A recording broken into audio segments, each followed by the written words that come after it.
और English medium दोनों में ही है।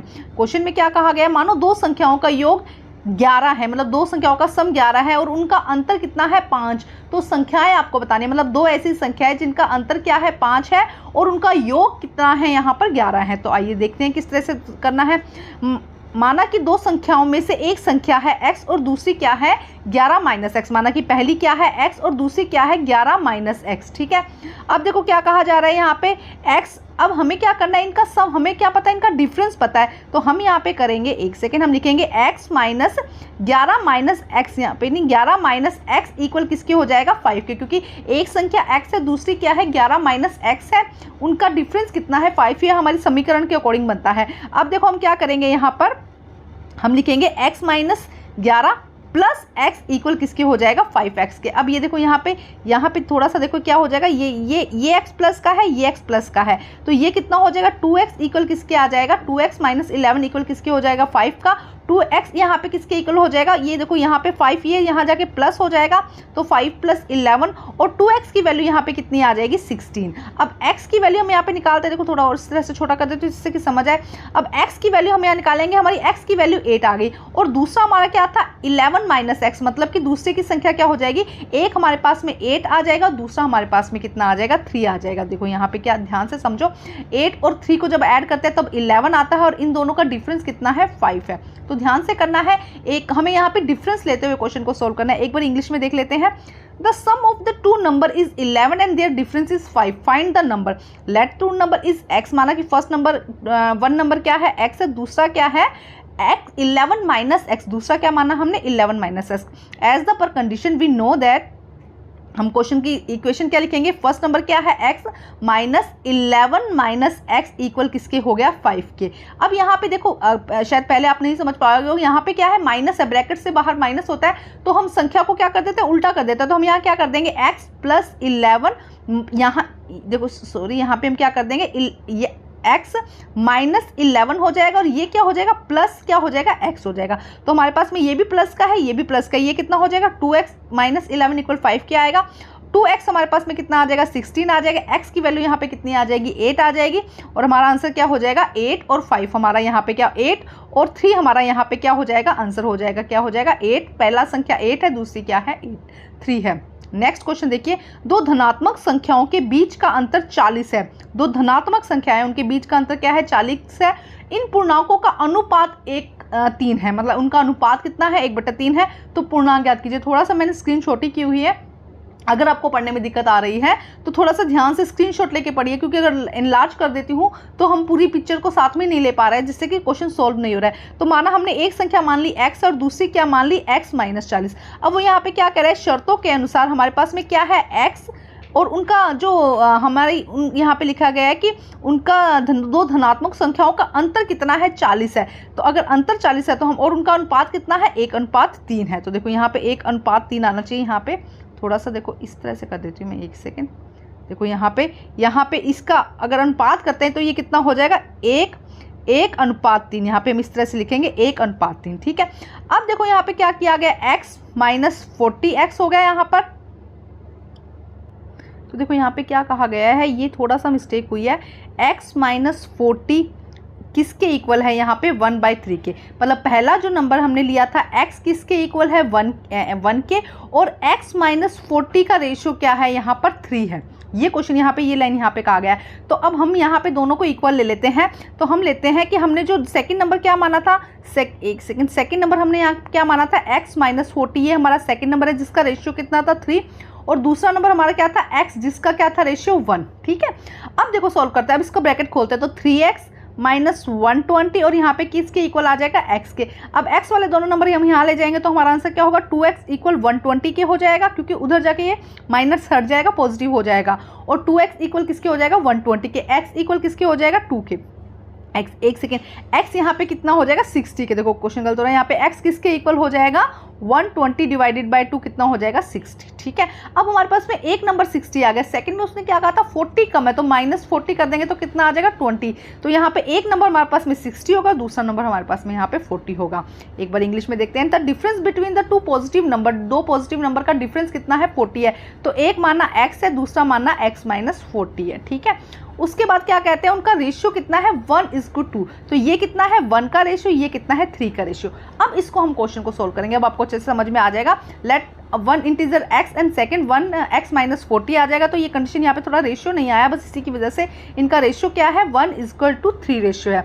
अब देखो 1 क्या है, x है, तो हम यहाँ पे लिख देंगे x इक्वल, इस तरह से भी लिख सकते हैं 3 मल्टीप्लाई करेंगे x-40। अब इसको सोल्व करो तो क्या होगा 3x-120 इक्वल x आ जाएगा। ये x इधर ले जाएंगे हम, ये वाला x जो है हम इधर ले जाएंगे, माइनस का हो जाएगा, ये -120 इधर ले जाएंगे, प्लस का हो जाएगा।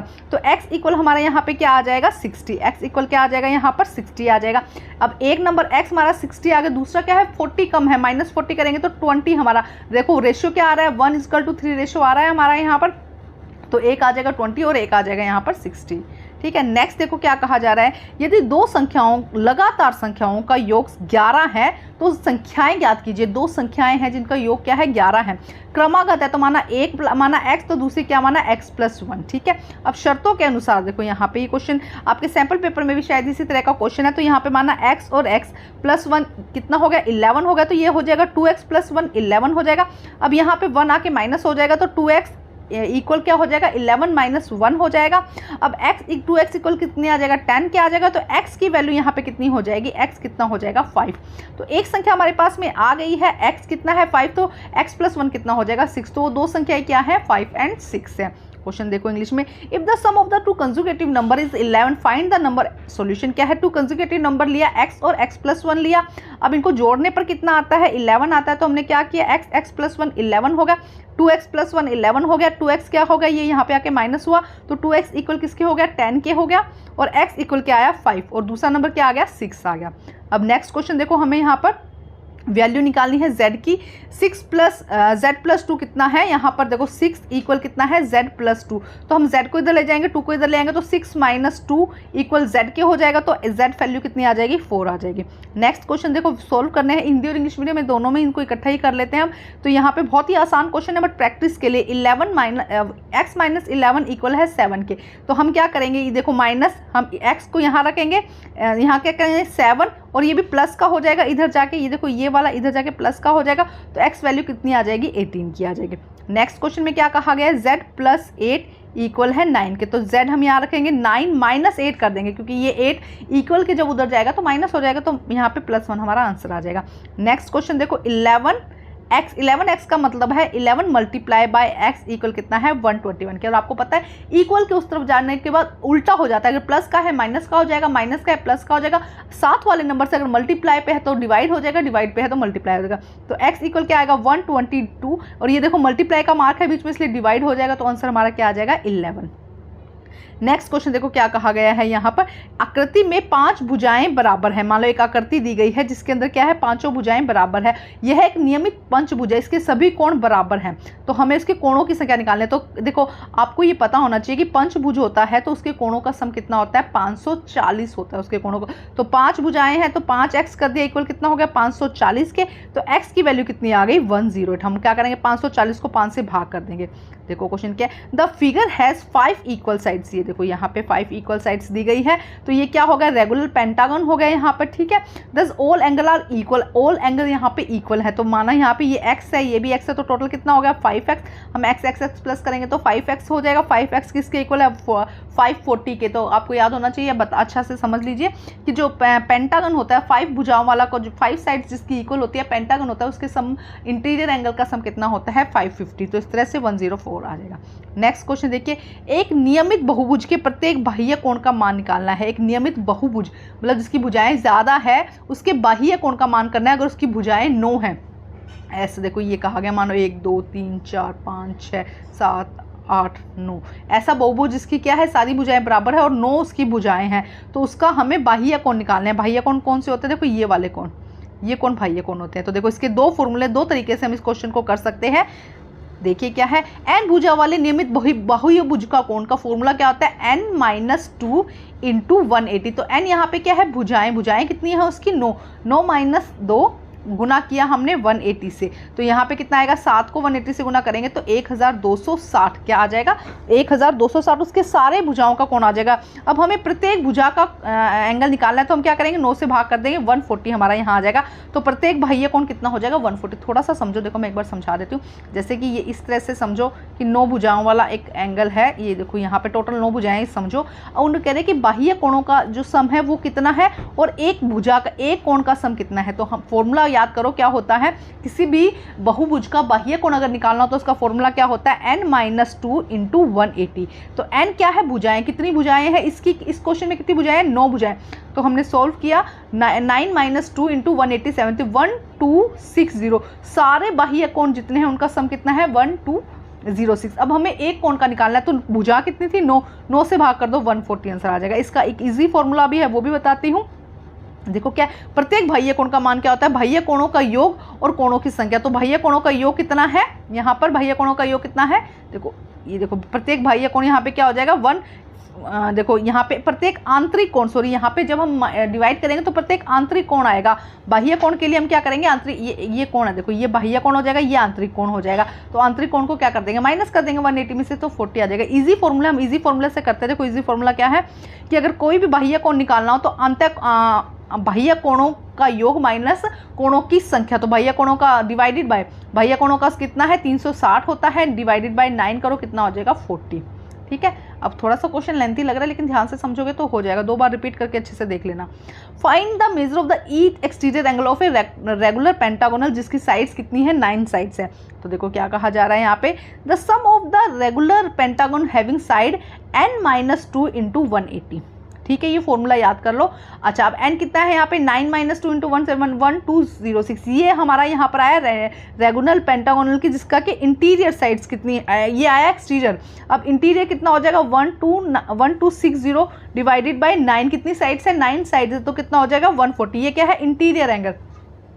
अब जो आया है ये इंटीरियर एंगल का सम है, ये कितना है, इंटीरियर एंगल का सम है, और एक एंगल कितना आ गया, 140। अब इसका बाह्य हमें पता चल गया, ये देखो सॉरी, ये हमें पता चल गया कितना है, इंटीरियर का पता चल गया कि 140 है। तो हम ये निकाल लेंगे, ये कितना हो जाएगा यहाँ पर 40, ये कितना हो जाएगा यहाँ पर 40 डिग्री। ठीक है, अब देखते हैं इसका एक और में ऑप्शन है, जो फॉर्मूला याद कर लो, ये भी कर सकते हो। ईच एक्सटीरियर एंगल का किस तरह से फॉर्मूला निकालते हैं, sum of the exterior angle is the number of the angles. तो सम कितना है, 360 होता है, डिवाइडेड बाय 9 इक्वल कितना आ जाएगा, 40।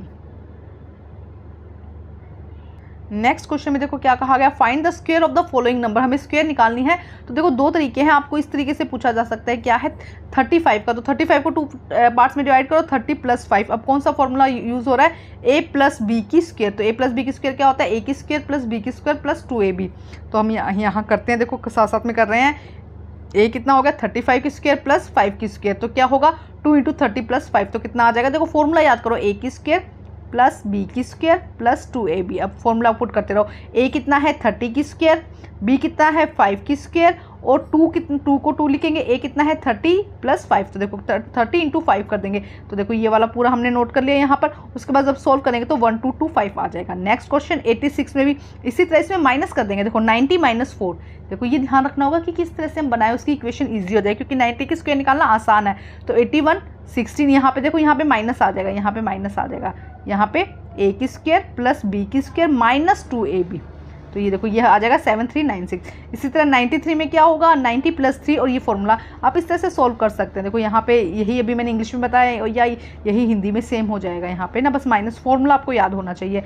नेक्स्ट देखो क्या कहा गया है, without doing any calculation find the number which you surely not perfect. हमें बताना है कि परफेक्ट है या नहीं, इनको बिना कैलकुलेशन के। तो देखो 153257808, इसका एक फॉर्मूला है, बस आप वही याद कर लीजिए। क्या है फॉर्मूला, देखो क्या कहा गया है, we know that natural number ending 0 2 3 7 8 are not a perfect square. यहाँ पे ये परफेक्ट स्क्वायर नहीं है। तो देखो इसका एक सिंपल सा फॉर्मूला है, किसी भी डिजिट में 2 0 3 7 और 8 ये मार्क्स आते हैं तो वो कभी भी परफेक्ट स्क्वायर नहीं होते। याद करो, अगर किसी डिजिट में लास्ट में यूनिट नंबर पे 0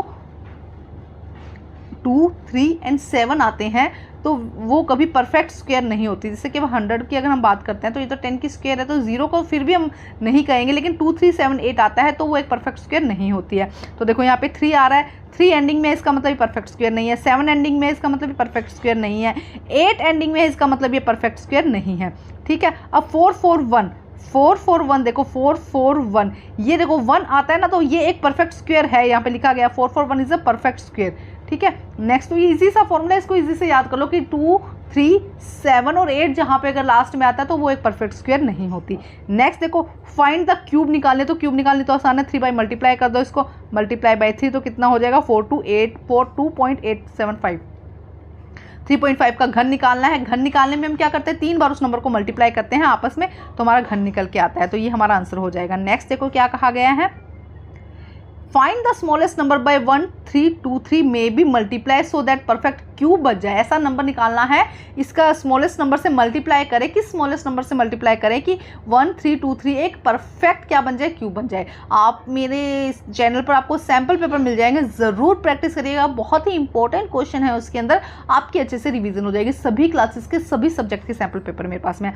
तो सबसे पहले हम इसकी फैक्टराइजेशन करेंगे, 3, 3, 3, 5, 7, तो क्या हो जाएगा 1, 3, 2, 3 की जो अगर हम फैक्टराइजेशन करते हैं, आई होप कि आपको फैक्टराइजेशन आता होगा, 3, 3, 3 और 7, 7 हो जाएगा। तो अगर हमें क्या करना है, परफेक्ट स्क्वायर बनानी है, परफेक्ट क्यूब बनाना है, तो देखो यहाँ पे 3 मल्टीप्लाई 3 मल्टीप्लाई 3, ये क्या दिया, एक पेयर में दिया है 3 के, जबकि दूसरा नंबर 7 मल्टीप्लाई 7 2 ही बार दिया है। अगर हम इस नंबर को 7 से अगर मल्टीप्लाई करते हैं तो ये एक परफेक्ट क्या बन जाएगी, क्यूब बन जाएगी, क्योंकि पेयर में होना चाहिए। अगर क्यूब का आता है तो क्यूब में पेयर होना चाहिए, मतलब 3 बनने चाहिए, अगर स्क्वायर का आता है तो स्क्वायर में पेयर बनने चाहिए। अब इसका हिंदी में देख लो क्या कहा गया, वह छोटी संख्या ज्ञात कीजिए जिसको 1, 3, 2, 3 से गुना किया जाए तो गुणनफल का पूर्ण घन प्राप्त हो जाए। घन प्राप्त होने के लिए पहले फैक्टराइजेशन करते हैं। अब देखो इसमें ये पूरा बन रहा है पेयर, 3 का पेयर बन रहा है, यहाँ पे 7, 7, अगर हम यहाँ पे एक 7 नंबर से और मल्टीप्लाई कर देते हैं तो क्या हो जाएगा, ये एक पूरा घन बन जाएगा। नेक्स्ट क्वेश्चन देखो क्या कहा गया है, क्या 392 एक पूर्ण घन है, यदि नहीं तो सबसे छोटी प्राकृत संख्या ज्ञात कीजिए जिससे कि 392 को गुना किया जाए ताकि एक पूर्ण घन बन जाए। सेम वही क्वेश्चन हमने फैक्टराइजेशन किया, देखो ये तो पूरा घन बन रहा है, अगर यहाँ पे 7 एक और आ जाता है फैक्टराइजेशन करने पर तो ये क्या हो जाएगा, पूरा घन बन जाएगा। तो देखो 7, इसमें 7 लिखा है, चूंकि हम देख सकते हैं कि 7 को 3 समूह में नहीं जोड़ा गया था, 39 एक पूर्ण घन नहीं है, इसे पूर्ण घन बनाने के लिए हमको 7 से गुना करना पड़ेगा। तो ये क्या बन जाएगा, जब यहाँ पे आ जाएगा तो ये एक पूर्ण घन बन जाएगा। देखो 2744 एक पूर्ण घन है, अगर हमने सिर्फ एक 7 से और मल्टीप्लाई कर दिया तो या ये किसकी है, या तो ये 14 की क्यूब है या 2 की क्यूब और 7 की क्यूब है। थोड़ा लिखते वक्त क्यूब्स ना इस तरह आ गया, तो घन बनाने के लिए हमें 7 से गुना करना पड़ेगा। अब नेक्स्ट क्वेश्चन देखो यहाँ पे क्या कहा गया है, वह छोटी संख्या ज्ञात करो जिसे पूर्ण घन बनाने के लिए 128 को विभाजित किया जाना चाहिए। अब हमें क्या कहा, 128 को किस नंबर से विभाजित किया जाए कि वो क्या बन जाए, पूर्ण घन संख्या बन जाए। देखो जब गुना करने के लिए दिया जाए तो हमें क्या एक नंबर लेना है, जैसे कि अब इसमें समझो यहाँ पे क्या पेयर बन रहा है, देखो एक ये पेयर बन गया, ठीक है, उसके बाद एक ये पेयर बन गया, तो यहाँ पे ये 2 बच गया है ना, यहाँ पे क्या बच गया, एक 2 बच गया, हमें क्यूब बनाना है ना।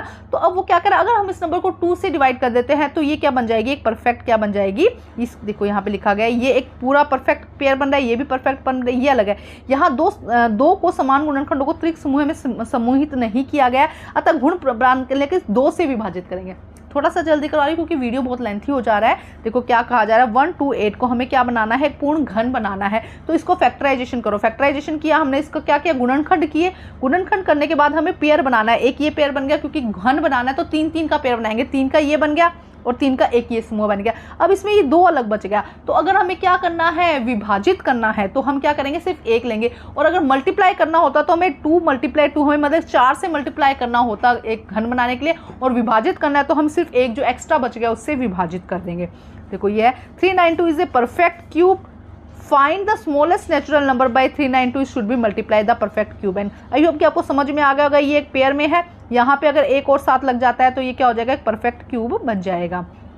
ठीक है, देखो आप इसके बाद नेक्स्ट क्या है, find the smallest number which 128 will be divided. अब डिवाइडेड करना है तो देखो यहाँ पे ये पेयर में दी, पेयर का मतलब मैं यहाँ पे ये कह रही हूँ समूह है, ग्रुप की बात कर रही हूँ। पेयर का मतलब मेरा यहाँ पे 3 का देखो एक ग्रुप बन गया, 3 का एक ग्रुप बन गया, ये 2 बच गया, और डिवाइड करना है तो हम क्या करेंगे, इस 2 से डिवाइड कर देंगे। ठीक है, थोड़ा सा जल्दी है, लेकिन इस तरह के क्वेश्चन सैम्पल पेपर में बहुत है, तो आप वहाँ से और अच्छे से प्रैक्टिस कर सकते हैं। 2 अंकों की संख्याओं में 2 अंक एक दूसरे के तिगुना हैं। 2 अंकों की संख्या के 2 अंकों में से एक अंक का तिगुना है। यदि आप 2 अंकों की संख्या को अंकों में आपस में बदल देते हैं तो परिणामी संख्या को मूल संख्या से जोड़ते हैं तो आपको 88 मिलता है। तो मूल संख्या क्या है, क्वेश्चन समझो। देखो क्या है, पहले माना कि दहाई के स्थान पर x है और इकाई के स्थान पर 3x है। 2 अंकों की संख्या के अंकों के नंबर में वो कह रहा है कि अगर दहाई के स्थान पर x है तो इकाई के स्थान पर 3x होगा। 2 मूल अंकों की संख्या क्या होगी, 10x प्लस 3x, क्योंकि क्या कह रहा है वो यहाँ पर कि यदि आप इन दोनों अंकों की संख्या के अंकों को आपस में बदल देते हैं तो परिणाम, अगर नंबर मान लो एक 3 है एक 5 है तो इनको बदल देना है, आपको इनको बदल देना है तो आपको कितना मिलता है, 88 मिलता है। तो देखो ये करो, अंकों की संख्या को बदलने पर, इंपॉर्टेंट क्वेश्चन है ये, अंकों की संख्या को बदलने पर नई संख्या क्या प्राप्त होती है, 3x प्लस x। अब प्रश्नानुसार जो प्रश्न बना है उसके अनुसार क्या कहा गया है, 3x plus x plus 10x plus 3x equal किसके है, 88 के। तो x को हल करते हैं, हल करेंगे तो कितना हो जाएगा, देखो ये 31x हो जाएगा और ये यहाँ पे अगर इसको करते हैं तो 13x हो जाएगा। इनको ऐड करेंगे तो 44x इक्वल किसके हो जाएगा, 88 के। तो x इक्वल किसके आ जाएगा, 2 के। तो मूल घन संख्या यहाँ पे क्या हो जाएगी, एक 13x हो जाएगी, तो 26 x की वैल्यू यहाँ पे क्या आ जाएगी, 2 आ जाएगी, और हमारी जो मूल संख्या है वो कितना हो जाएगी, 26। थोड़ा सा कंफ्यूजिंग क्वेश्चन है, एक बार आप इसको देख लीजिए, ठीक है। इसका सॉल्यूशन यहाँ पे मैंने अब समझा दिया है, अभी उसी को रिपीट किया गया है यहाँ पर। तो ये बहुत ही इंपॉर्टेंट क्वेश्चन